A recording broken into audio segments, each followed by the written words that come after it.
Welcome back, folks. As we said, we do have an exciting match for you. Left side, 5 Angry Men. Right side, Apex Predator. As you can see up there, the first ban is going to be Sylvanas. The old man on the tree just proving a little bit too strong. That's a stain, huh, Krat? Yeah, I mean, there's a lot going for Sylvanas. There's a lot not going for Sylvanas. So he's a character that is very polarizing. Definitely you can take advantage of, but you also don't want to play against. So really great design, sort of niche that he's fallen into. Exactly. I always bring up Zeus. I always bring up Zeus. Okay, yeah, Every time we have a character like this. Because Sylvanas is exactly Zeus. Sylvanas is very strong early game, powerful lane presence, but as the late game goes on, tends to sort of diminish unless you're landing 100% of those pulls. People feel like the heal doesn't really it's not a hell heal late game. Yeah. Put it that way. So it's up to your team if you want to deal with Sylvanas. Old Dignitas used to just play against Zeus, a character that was banned all the time. Dignitas said, you know what? He's got an extremely zoning ultimate that you just can't walk in, and you got to be careful of the chain lightning. But other than that, we can handle it. And that's how Sylvanas is handled. A lot of the time he's just banned because he's too much, but certain teams out there don't mind playing against it. I think that is a very good point of balance for a strong character.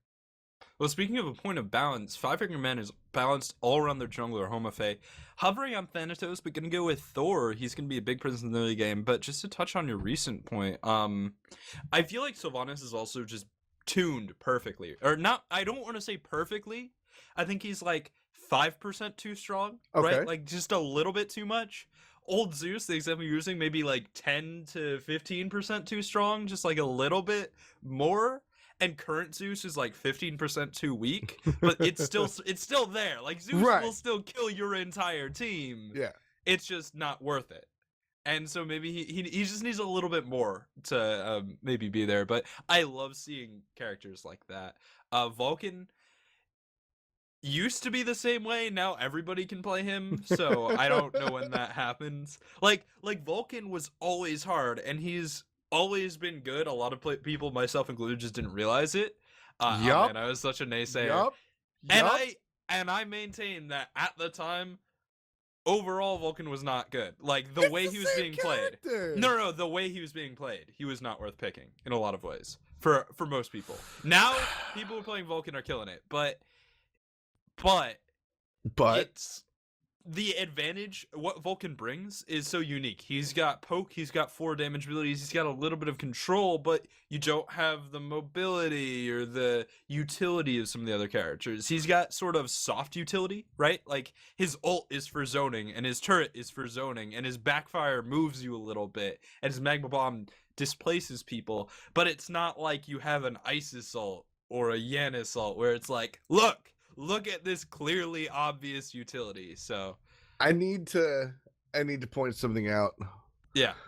Mace to the Face is a phenomenal Isis. He's one of the better Isises around, you know. I mean, it's not so. Mace to the Face doesn't get. Mace to the Face used to play on Denial Esports, where he got a lot more fanfare, a lot more press coverage. These days at 5 a.m., not so much. The dude can play a lot more than just Isis. I'm not trying to paint him as an Isis only player. However, he is a very good Isis. Bigger, however, you picked it into a Vulcan. Vulcan is the direct counter to Isis. So this right here is a confidence play. Vulcan's magma bomb actually stops Isis from doing what she's supposed to do. His ultimate also stops Isis from doing what she's supposed to do. Magma bomb will stop the wind gust, and the ultimate will just go on top of Isis's ultimate, and damage reduction is good, but it will still hurt your team because it hits for hundreds and hundreds of damage. So this move right here by 5 a.m. is kind of filled with hubris. This is I am better than you in my lane, so I will pick the negative counter matchup, and I am going to watch this lane all game because I want to see if Mace to the Face can pull it off. That is a confidence play. And I think he can, because while Vulcan does counter Isis, high-level Isis play can fire back a little bit, right? Like, Magma Bomb will interrupt your Wind Gust, but if you silent Spirit Ball Wind Gust and get the first 2 hits off, you can push Vulcan onto his back foot. And sure, your magma bomb will interrupt it, but you're being pressured, so it makes it harder to do, and you're getting 2 of the wing gusts instead of 4 or whatever. And then to the ultimate to speak to, yes, it does counter Isis ultimate if Isis ultimate is used first. But if Vulcan ultimate is used first, and use the Isis ultimate reactively, and then Isis ultimate counters Vulcan ultimate. So there's a lot going on here, and I think it could work out for Mesa FaZe if he is on his game. But I mean, this is just a very interesting pick and ban. 5 Men got everything they wanted. Yeah. They got every unless character they that they want wanted on Rom. the team. Unless they wanted Rom, they got everything they wanted. That's the only thing I could say. And I guess, like, Circuit, but you always want that, right? Thor is perfect for Homofae. Hercules is huge for the best. Isis is Mesa FaZe's brand. Like, that's who he is. Honor is a great hunter that they can definitely play, and that's going to be Paradox, who we've seen play Honor at a very high level, almost a European level, almost. I will say though, Craig, that the last team we've seen teams get everything that they wanted, that team was called Fnatic, and they're not going to Worlds. That's true. So, comfort picks are good, but team play sometimes wins. We'll see if Apex Predator... And Apex Predator is equipped to deal with it. You've got the Nemesis and the Shock to deal with Hercules, because Herc can't, like, win lane against Shock. You can get ahead, but it's a bruiser battle, and Shock will, if he has to, just clear under tower and do well enough. And, he won't be huge in the game, but he shouldn't feed. You've got Vulcan, which is great against Isis. You've got Bacchus, which is the opposite of Odin, just because he's like brings control and hard engage, and Odin is like, I have a cage and I'm gonna figure out something to do with it. And then Apollo, the opposite of Honor. Honor's all about outplay and control, and Apollo is about not small scale control but large scale control, grand strategy. So I think Apex Predator is equipped to deal with this. There's a lot going into this. As we said before, Apex Predator is, you might not be familiar with them because you might have missed the Challenger Cup, but they're definitely a team that has been around and has beaten 5 Angry Men before. That said, 5 Angry Men do have all their comfort picks, and despite the Vulcan into Isis matchup, they are still looking good. Med Yankee, the Kong Wubba himself, calling 8-0 at 10 minutes. We'll see if Wubba's prediction is correct or if Apex Predator is going to swing the other way in just a couple of minutes. So stay tuned. 5 Angry Men, Apex Predator, next. Welcome back. Here with 5 Angry Men versus Team Apes Predator. 5 a.m. on the left side. Little bit of a mix of them. Mace to the face will be in the middle lane, but it's the return of Shadow Q joining his brother. The brothers Grabowski are folks. Shadow Q will be the support for the Paradox on that Honor. Rushed. If you guys can turn back the clock, remember Denial Esports playing Hercules, one of his few very, very, very good gods in that solo lane, while Homie Effie, Homofae, plays on that Thor in the jungle. Hello, folks! On the other side, it's Team Apex Predator, Team AP, Enneat in the lab, Ennit in the solo lane as Shock, Panda Puncher in the jungle as Nemesis, in the middle lane, Too Many Apples as Vulcan, Smoke Trees in the Hunter role as Apollo, and Why Try playing your support, Bacchus. I love Too Many Apples' name. Oh, Invade coming out. Panda Puncher in a lot of trouble. Will be able to double dash away because, unfortunately, Nemesis is pretty much immune to invades. She's just so slippery.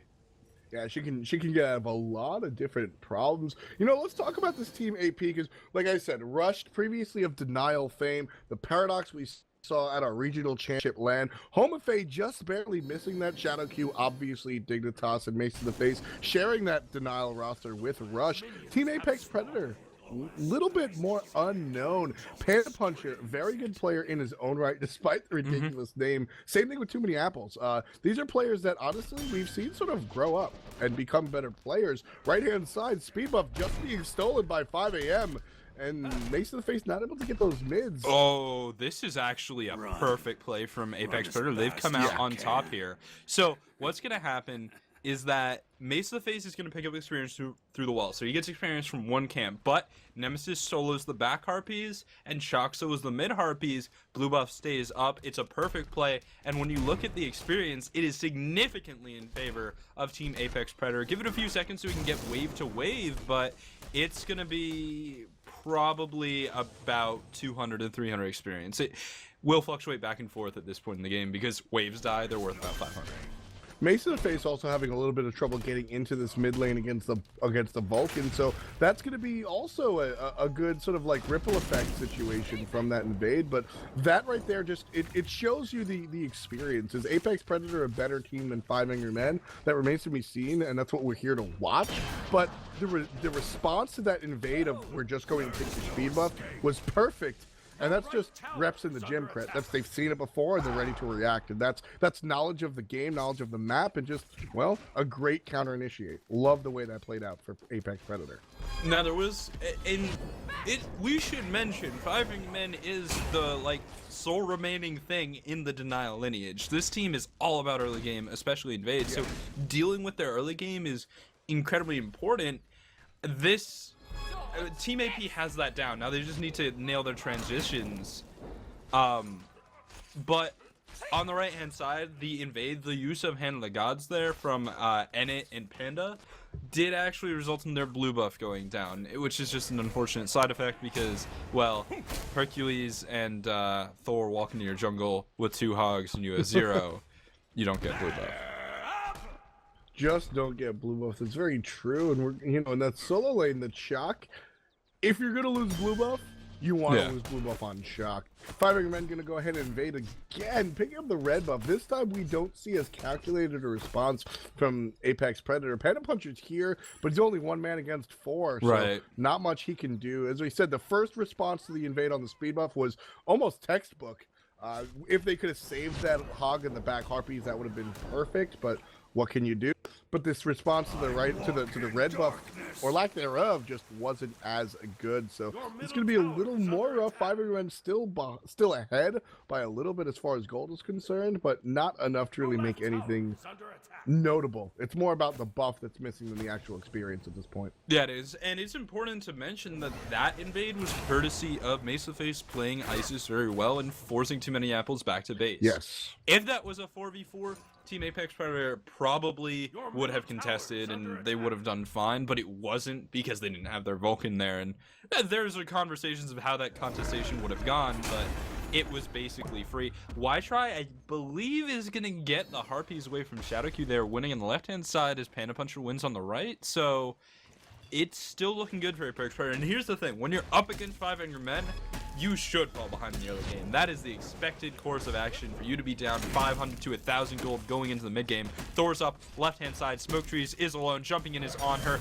Pillar Stun off of that, and it looks like we are going to see the first blood. Maybe not, double tap gets it, Homofae bringing home the bacon. I really like this Smoke Trees player. We see him and he's slippery. Unfortunately not slippery enough there as he gives up first blood to the Thor.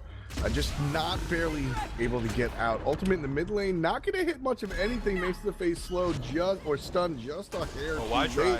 Y-Try caught in the Odin ring, and this should be death by Odin. Shadowq picking up the second kill for his team, 5 Angry Men. And now it's 3-on-2 in the mid lane. Apex Predator forced to back off underneath tower. The thing about Odin is in the early game, he does 2 things. He kills mages, and he kills supports. And there he kills supports, because once you jump in, once you engage, you use your blink, you use your belly flop, there's no way out of the cage. You're trapped, and with the new and improved cage, it's just so easy to get those kills. Looks like speed buff is going to go to Homofae there, so another successful invade. Mace of the Face zoning everyone off with the Wing Gust. Chalk too low on mana to contest, and 5 Angry Men is just so good at this part of the game. They are the best early game team in North America, hands down. Mace of the Face in trouble on the right-hand side. Good ultimate coming out from the Bacchus. Lots of damage. Mace of the Face almost low. Y-Try can kill him with a basic, and he does just that. Meatball tossed over the wall by the Vulcan, not able to really disrupt much as Panda Puncher is still chasing down Homofae.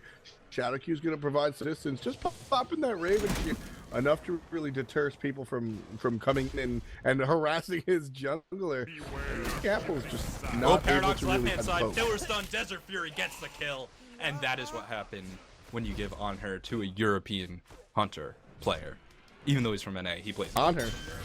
That is, Honor. I mean, that's the power of on her. On her is, frankly, just a better Uller. Yeah, kind of. Like, They there's have the same advantage to Ullr, mentality but where yeah. they want to, and they can kill you if played very well with a good combo. Like when Anher gets his pillars done, he can just kill you. But the upside is Anher doesn't have to build Transcendence to clear the wave with one button press, and so by that he sort of straddles the world of hunters that want to fight you in the face like Ullr, and hunters that just want to clear the wave and be done with it like a Muse and Cobb. He sort of like straddles the world of both, and while he's more difficult to play than an Apollo, if you can pull it off, it is a very, very gift. We see Young Ban here, the Paradox, sort of doing that. Reels also plays it. I want to mention real quick, as Bacchus is forced out to jump over the wall. Red buff was stolen by Team Apex Predator on the right-hand side. That said, 5 a.m. gets why try, and that'll be 4-1 in the kills. Yeah, and they're going to get this red buff as well, invading on timer. Panda Puncher on the way in, but there's not much he can do against the 4-man stack. You know, there is one thing that people underestimate about Ullr, though. He's one of the highest damage late game ADCs, just coming in right behind Artemis, so he's got his advantages as well, and Anher's a lot lower. Shibalanki. Shibalanki actually not that high up in DPS, but he is hands down the hardest hitting. His DPS is actually incredibly low, which is weird, but talking about DPS with hunters is weird anyway. Check out my AMA on Tuesdays. So don't take Shibalanki to your heroic raids anytime soon, but when you want to crit Sadi for 1,000, go ahead and pick him up as long as you can clear the wave. Otherwise, you know, I think this is actually an interesting conversation in general in Smite.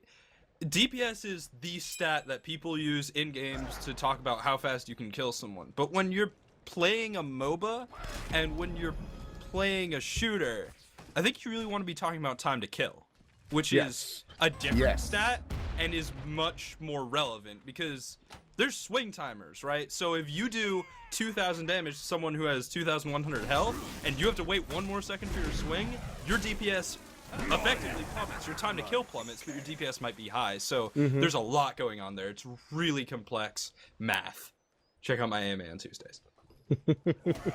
Every Tuesday on the Smite subreddit, you can find Krat answering math questions. And otherwise, blue buff being looked at by I mean, the buff even there, but there's a fight between red and blue. Shadowq and Paradox get smoke trees. Great pillar. No one tail available. Good damage coming out. Ultimate is there, and the Paradox takes out smoke trees for the second time. So that's going to be another going the way of Anher. Already level 11. Well, smoke trees only level 9. I mean, honestly, they're not even invading anything specific at this point. They're just fighting. Mace to the Face is going to zone off of the gold tree for a little bit. Coming in is Nemesis and Vulcan. Nice Spirit Ball forces Panda Puncher away. And now Vulcan in trouble. Great beads. Thor's Hammer not going to do too well. Guts under tower. Circle of Protection. Popping Vulcan down to just 200 health. There's the Earthshaker. It's not going to connect. But Odin will. Bird Bomb gets the kill under the tower. Nemesis ultimate. Shadowq has no defenses left. He will die. For Sins. That was worth it, though. Yeah, that's definitely a little bit worth it. Support for the mid laner, not a bad trade there at all. Something I want to notice, because a couple of members in chat halved it up, and you know I know why. It makes sense mathematically. Let's talk about Tiny Trinket and Solar Reliquary picked up before any real item. You get 50 magical power for just over 1,300 gold. 50 magical power, 75 mana, which doesn't really matter. And the magical lifesteal doesn't really matter either, but that 50 magical power. Let's talk about that price per gold. Price per gold might not be the... Okay, so here's the thing. Mace of the Face will build something out of the Tiny Trinket, and he will build something out of the Soul Reliquary, and he obviously will build something out of Boots. My thought is that he probably was going to build a Book of Thoth, and he was like, you know what, I need shoes. I need to move a little bit faster. Yes. But... You know, the Tiny Trinket doesn't necessarily have to build anything right away. It's all about starting. It's a starting item purchase. Engagement on the left-hand side. Why try getting very low? Will jump out of the ring. Too many apples. Does not have the same luxury. And though he can get some distance with backfire, it is not going to be enough. Shadowq just needs to wait for cooldown. Oh my god, that's the read! The read was so good. That was just beautifully read. Grossly unnecessary.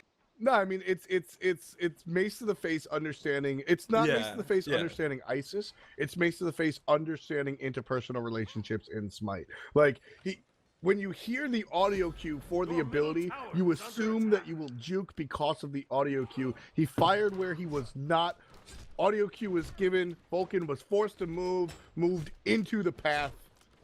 Great prediction coming out from Mace to the Face. And right here, we're going to see a classic on her trick on the Gold Fury. 5AM has been looking for this for about 5 minutes now. Since the 5th or 6th minute, they've been looking for the Gold Fury. But you saw that trick. That on her trick is definitely a part of this comp. Blocked out the Gold Fury by the tower. And now Rush is going to dot a wide try and big engagement in the middle. Yeah, Paradox jumping directly into the tower, using the disperse into the impale, into the Desert Fury, will take a Vulcan Earth Shaker for his sins, and there's the Earthbreaker onto Ennet.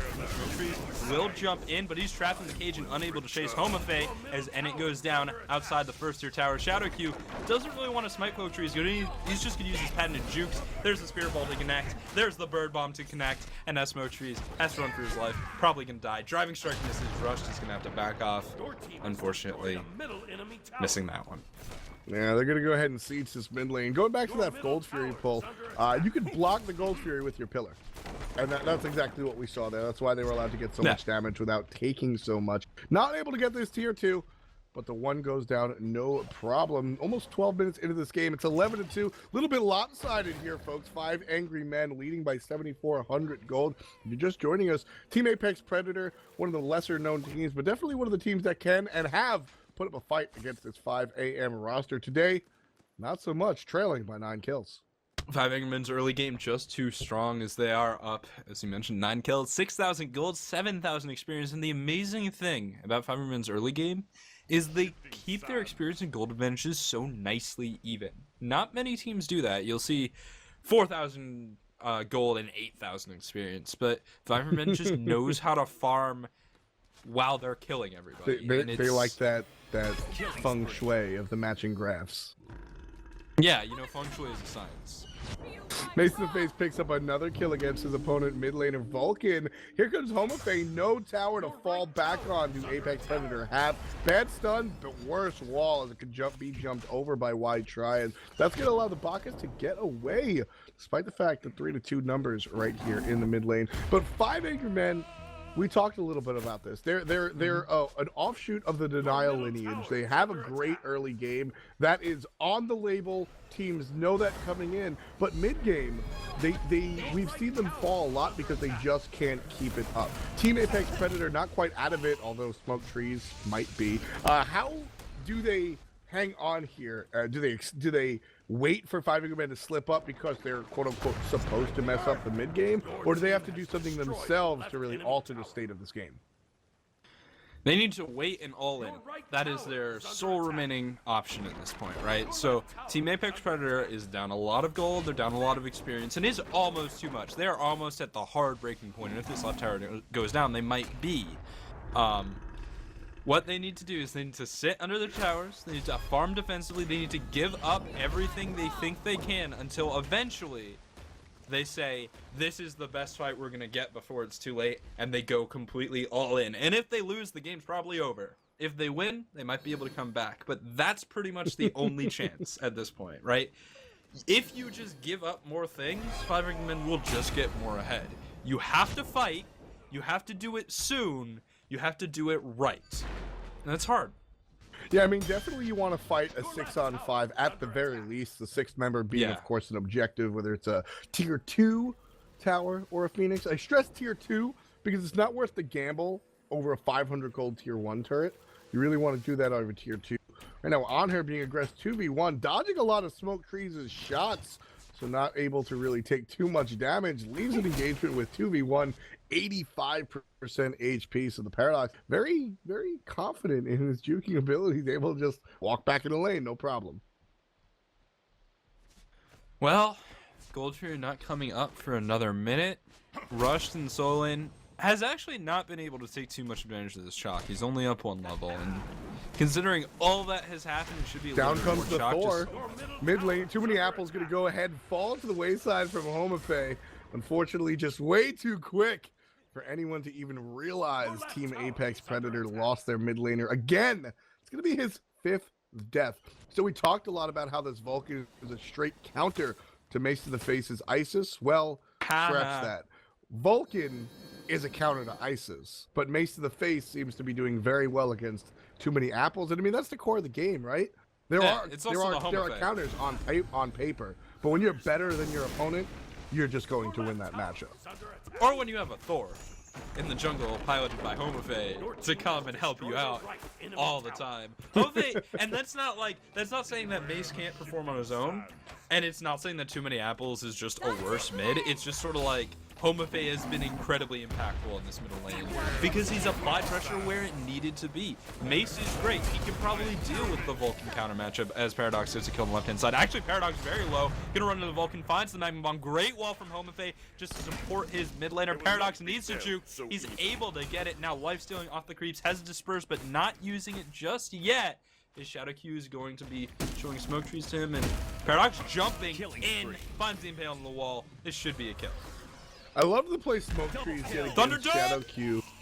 Homofe lands on him for an emphatic kill right there. Not going to let Paradox take that one this time around, Homofe says as he secures his 4th kill.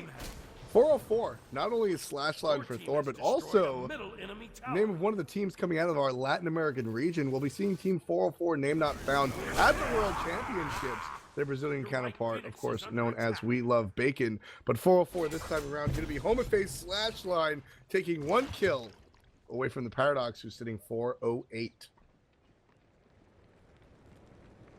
Oh, man. Now heading over towards the Fire Giant, 17 minutes in, and Ytry is going to be going back. Panda Puncher jumping in, will engage. Or, sorry, being jumped in on. Shadow Q's Bird Bomb is at its peak right now. This is the point where you can still Bird Bomb, get away with it, do damage to people, and you don't just die on landing. He's got about 3 more minutes of that before... Yeah, I mean, Odin is a interesting character in Smite, as we see this fight. Team Apex Predator trying to start while still trying to stay defensive, but rushed on that Hercules, just basic attacking people down left-hand side. Homofe taking some ire right here by the guys in red, but the Paradox is here and cleans up his enemy hunter one more time. Bird Bomb still powerful, as you mentioned. Paradox picks up the double, finding Ennet. Panda Puncher's gonna run away, so 5 Angry Men find their way on the right-hand side. Paradox picks up the support. Ytry's gonna fall. That's a 3-0. Panda Puncher does trade for the jungler, but this should fall with the good ring coming out from support. Paradox gets his 4th kill of the engagement, and now this team 5 Angry Men will head to the Fire Giant. That's a good one. 18 minutes in, 21 kills, 3 kills on the way of Team AP. Fire Giant gonna fall down now. Before all that is considered, 17k experience, 12k gold. 5 Angry Men severely in the lead. Team Apex Predator needs to stop the bleeding and stop it soon. Yeah, this Fire Giant is gonna go down to 5 Angry Men, and it's probably gonna be the nail in the coffin. Is well. You think they should have waited 5 seconds? I think they should have. You know, I don't often say that you should make the waiting play where you wait for someone to respawn, but the ward coverage from 5 Angry Men and the amount of people they had there, they should probably have waited for Homofe. It's 5 seconds, 6 seconds, but either way, they probably burned cooldowns to make sure Homofe didn't get it. I think we're at the point where the team is having fun, especially and like I said, I want to stress this: Predator has given 5 Men lots of trouble over a long time. 2 months plus of the Challengers up. A lot of these one-shot tournaments. This is, of course, the last weekly, just like the last time we had the last weekly. But a lot of times, Apex Predator comes out to fight and give 5 Angry Men a hard time. 5 Angry Men now just completely controlling the situation. You've got to be good about it. This has to be a good morale. Oh man, Boulder not going to connect, or rather the baseball. Although that Earthbreaker is perfect, so missing the easy ability, hitting the hard one is rushed on the right tower. Just going to heal up a little bit, doesn't care too much about this poke as Shadow Q comes in. Bird Bomb not doing very much to end it at all, but will find Panda Puncher juking around in the cage. Vulcan. And there's the Ice Assault countering the Vulcan ult there. So something I want to talk about Odin real quick is this right lane just gets sieged by 5 Angry Men. He's kind of a rarity in Smite. We see our Thanatos is a thick conversation, so we'll just switch it superficially. Thanatos strong in the early game. Cully's very strong in the late game. there aren't Sure. really a plethora of mid-game gods. You think about Thor. Yeah. You think about Thor, the great mid-game god. Odin with the bird bomb, definition of a mid-game god. Oh yeah. Especially, I mean, we don't see it in competitive, but like casuals or ranked, jungle Odin is the strongest mid-game. It's ridiculous because you instant clear jungle camps. Like you jump and hug and they're dead. So he just has so much potential there, and I love the way 5 just makes these bridges going forward, right? Like they've got pretty good late game on Hercules. His early game and mid game aren't bad. Isis has great late game if you're mechanically there, but her early game is fantastic. Odin's early game is good, but his mid game is great. Thor's early game is great. His mid game is almost great. It's like right the control below great. is what makes it great. The control. Yeah. You know, you lose but the damage. he's not as much of a murderer as he is in the early game. Cage coming down, Boulder rolling through, but not going to do too much. Paradox taken down by a torrent. Smoke trees going down as well. And now Ennett finds himself in a tough position. Earthshaker not going to connect. 5 is just going to turn around on the shock. They don't have great damage to kill him because their hunter has died, so actually just kind of running around like a bunch of casters without their hunter. Pretty much, not able to take out. Definitely able to take out the Vulcan though. He falls problem, but that's really where I wanted to get to with that Odin conversation. I'm glad you said the word bridge, Kret. This Titan takes so much damage. This could be the end of the game. Homofay getting very, very low. Why try to be the one to take that kill? No ultimate required. Titan 50%. Great defense coming out from AP. But there's still 2 members of 5 men here. Bird bomb goes down. Titan 25%. Shadowq the only one here. Gonna leash it. Bring it back to 50%. That's going to be a good defensive set from Team Apex Predator. Shadowq might be able to get out of here, but he's not going to be able to do much more damage. Mace to the face won't have such a good future. He'll fall to the wayside. Here comes Rushed again. Probably not going to be able to do much, but won't be able to have much done to him either. So it's a matter of can he get wide try with the flip? Won't be able to. So it is too late, but Apex Predator there just figured out how to beat 5 composition.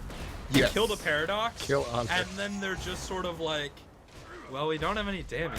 I mean, Odin and Hercules were on the Titan with creeps, attacking it for 30 seconds, and they got it to like 30%. The damage just isn't there without the Hunter. Mesa Face is easily pressured and has to kite because of the way he's building. He doesn't have a Warlock Sash. He's going Book of Falconer, so he can kite. He's great at that, and he has a lot of ability damage, but sustain isn't as high as it could be as a hunter anyway. So just if they were able to take down the on her 10 minutes ago, this game could have been very different. And so now Apex Predator kind of knows what to do next time. It's all about the hunter. It's interesting though. I mean, that defensive set, they are technically still in it. Crap. I don't think it's a long shot. I think that AP is in a better spot now than they were before because they've shut it down. They now know how to shut it down. All about this push. If 5 men, they're just going to group up as 5. Well, Isis is in the back doing something else, but they're going to group up as 4 around this middle lane. As soon as this Phoenix comes up, they will kill it. They will kill it the second time, and then they're going to look to initiate because they'll have their Isis here ready and available. Poke from Vulcan just isn't doing much. Homofate in the air looking for more. Isis ultimate down on the Titan. They're going all in, not even looking for the kills on the players, looking for the kills on the objective. Paradox makes sure to pick up too many apples one more time, and in 24 minutes, 29 kills go out. Only 6 deaths are sustained, and 5 men go on to the next round in incredible fashion. 5 men playing a lot stronger than we're used to seeing. Yeah, they really played that well. That final fight is almost an inevitable win for 5 men there, as the Isis ultimate and the Shell stack up, charges up the ultimate to do 1,000 or so damage in an AoE on the Titan. You drop everything. The only thing that didn't go for them is the fact that the boulder doesn't bounce off the Odin cage anymore if it's on your team.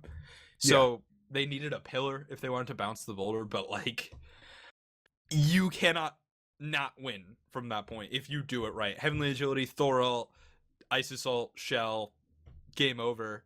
And that's just 5 men's composition is well thought out. And if the other teams are paying attention, they won't let 5 men play this again. Exactly.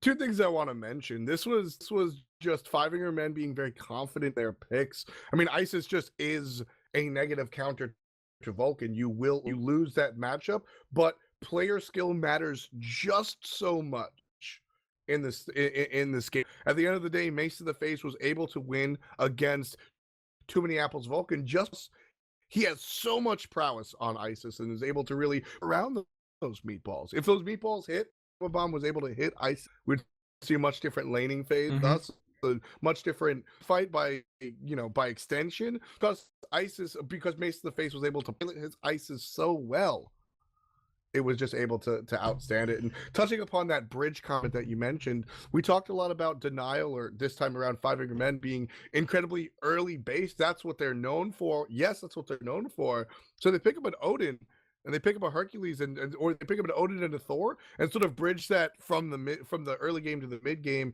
and that's where they win. They win in about 20 something minutes. So Yeah. Great job coming out. I like the team comp and I like the mentality. The only other thing I want to mention is Vulcan is getting adjusted with the next patch coming out currently on the PTS, and will no longer counter ISIS, as he will no longer stun with the meatball. So and ISIS will actually counter Vulcan because Spirit Gust can hit. Yeah, you can just hit the turret with your Wing Gust, and Wing Gust is great. 180s, guys. yeah, and really quick, knock-up stuns are the second most powerful CC in the game. They're incredibly powerful. There are some grabs that are a little bit higher priority, like Kuma's ultimate, but the very few things that knock up and stun simultaneously, like the Kraken, are incredible. So that was a big advantage for Vulcan, and losing that, we'll see. Yeah, definitely interesting coming out here. Fivinger men with a vengeance, taking out very, very strong one of the teams that has given them trouble in the past. And a lot of characters being purchased and picked up. Great players. So the brothers Grabowski doing well one more time. Shadow Q, his return playing field, was coaching Team Solo Mid for a while after being benched on Team Natas. But he's back with a vengeance. So stay tuned. We're going to get into our next matchup. Not going to take a look at Fivinger men, but we'll see them later, I'm sure. We'll be back soon.